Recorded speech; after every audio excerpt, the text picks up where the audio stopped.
The air hung heavy with the stifling heat of a Colorado summer.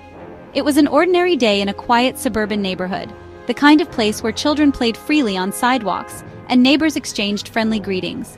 But on this day, the tranquility would be shattered, the mundane forever replaced by the macabre. Terry Cohee, a woman known for her warmth and kindness, returned home from work, her mind preoccupied with the usual routines of daily life. Unaware of the horror that awaited her, she stepped across the threshold, her senses assailed by an unfamiliar, pungent odor. It emanated from her son, Brian's room, a space that had always been his sanctuary, a reflection of his passions and dreams. Driven by a mother's intuition and a growing sense of dread, Terry approached Brian's closed door. The odor intensified, a grotesque blend of decay and something sickly sweet. With trembling hands, she pushed open the door, her gaze sweeping across the familiar space, searching for the source of the overwhelming stench.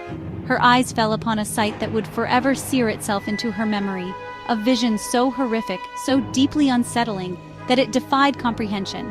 In the corner, partially concealed by discarded clothes and shadows, lay a heavy-duty plastic storage bin.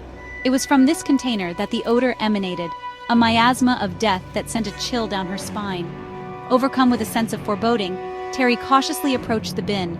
Her heart pounded against her ribs, each beat a drumbeat of fear and disbelief. With trembling hands, she lifted the heavy lid, her breath catching in her throat as the full force of the odor washed over her. Inside the bin, shrouded in darkness, lay a shape, bulky and unyielding. As her eyes adjusted to the dimness, the shape came into focus, revealing its gruesome truth. It was a human torso, wrapped in layers of plastic, its pallid flesh marred by the telltale signs of decomposition. Time seemed to stand still as the horrifying reality of the situation crashed over Terry. Her son's room, once a haven of normalcy, was now a tomb, a silent testament to an unimaginable act. The weight of the discovery pressed down on her, threatening to crush her spirit. Her son, her Brian, was involved in something dark, something monstrous. Panic surged through her, a raw, primal scream trapped in her throat. 19-year-old Brian Cohee was an enigma, a puzzle with missing pieces. To his neighbors and acquaintances, he was a quiet, somewhat awkward young man, unremarkable in almost every way. He blended seamlessly into the background, rarely drawing attention to himself. His days were spent immersed in books, his mind lost in fantastical worlds of fiction and adventure. He was a regular at the local library, his bookish nature earning him the nickname the Reading Man among some of the staff. He seemed to prefer the company of fictional characters to that of real people, finding solace and escape within the pages of his beloved novels. Behind Brian's quiet facade, however, lurked a complex and troubled mind. He had been diagnosed with level 1 autism at a young age, a condition that often made social interaction challenging and unpredictable. He struggled to connect with his peers, finding their conversations and interests bewildering and overwhelming. His autism, coupled with a history of depression, cast a long shadow over his life, isolating him from the world around him. He retreated further into himself, seeking refuge in his books and his fantasies, worlds where he could control the narrative and escape the complexities of human interaction. Despite the challenges he faced, Brian was not without his passions. He had a keen interest in history, particularly military history, and could spend hours poring over accounts of battles and wartime strategies. He was fascinated by the intricacies of warfare, the clash of ideologies, and the motivations that drove men to commit acts of both great heroism and unspeakable cruelty. His interest in history extended beyond the battlefield, encompassing ancient civilizations, political intrigue, and the rise and fall of empires. He possessed a thirst for knowledge, a desire to understand the complexities of the world around him. Yet, beneath Brian's intellectual curiosity and seemingly harmless hobbies, there existed a darkness, a morbid fascination that would ultimately lead him down a path of unimaginable horror.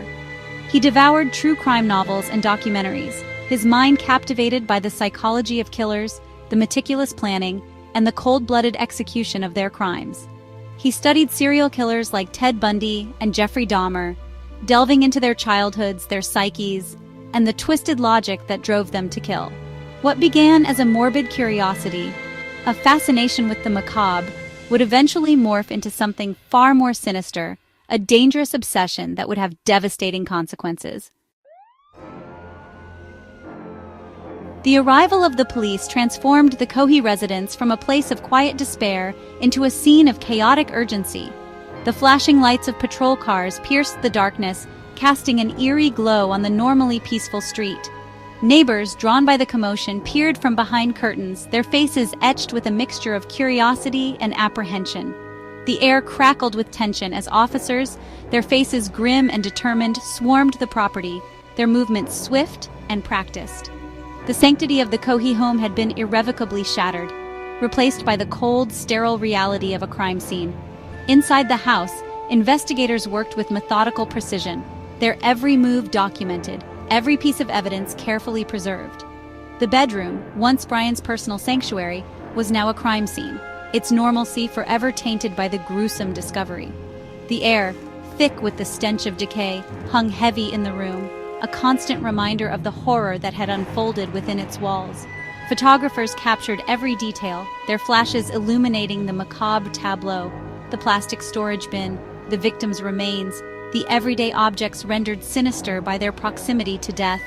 Forensic experts clad in protective suits meticulously collected evidence, their movements precise and deliberate. They dusted for fingerprints, searched for fibers and hairs, and carefully bagged and tagged each piece of potential evidence. The room, once filled with the comforting clutter of a teenager's life, was now a sterile grid, each square foot scrutinized for clues, for any fragment of information that might help them piece together the events that led to the gruesome discovery. As the investigation unfolded, a portrait of the victim began to emerge. Warren Barnes, a 69-year-old homeless man, had been living on the fringes of society, his life a testament to hardship and misfortune. He was a familiar face at the local soup kitchen, known for his gentle demeanor and quiet dignity. He had family, a brother who had lost touch years ago, but to those who encountered him on the streets, he was a solitary figure, his life defined by transience and uncertainty. Now, his life had been brutally cut short, his body discarded in the most callous and degrading manner imaginable. So let's dive deeper into what really drives our characters. What are their true motives? What secrets lie beneath the surface? Understanding these motivations can unlock a whole new layer of the story. It's not just about what they do, but why they do it. And sometimes the why can be more revealing than the what. So let's explore these depths together and see what we uncover. The trial was a spectacle, drawing in crowds from near and far. The prosecution laid out a compelling case, piece by piece, leaving no room for doubt. The defense, in contrast, struggled to counter the overwhelming evidence. Finally, the jury reached a unanimous verdict. The sentence was harsh, reflecting the gravity of the crime. Justice, it seemed, had been served. Life behind bars was a stark contrast to the world outside. The days were long and monotonous, each one blending into the next. Isolation weighed heavily, a constant reminder of freedom lost. Despite the bleak surroundings, there were moments of reflection and, occasionally, a glimmer of hope. It was a life confined but not completely devoid of humanity. The tragedy left an indelible mark on everyone involved. Memories of the event echoed through the halls, haunting those who remained. Survivors grappled with their grief, each in their own way. Some found solace in community, while others withdrew into themselves. The pain was palpable, a constant reminder of what had been lost. Yet, in the midst of sorrow, there were also stories of resilience and strength. In the quiet moments, the true nature of the darkness began to reveal itself. It was not just an external force, but something that lurked within. Confronting this internal darkness was perhaps the greatest challenge of all. It required courage, honesty, and an unwavering will to change. As the layers were peeled back, a path to redemption started to emerge, albeit fraught with difficulty. The journey was far from over, but the first steps had been taken.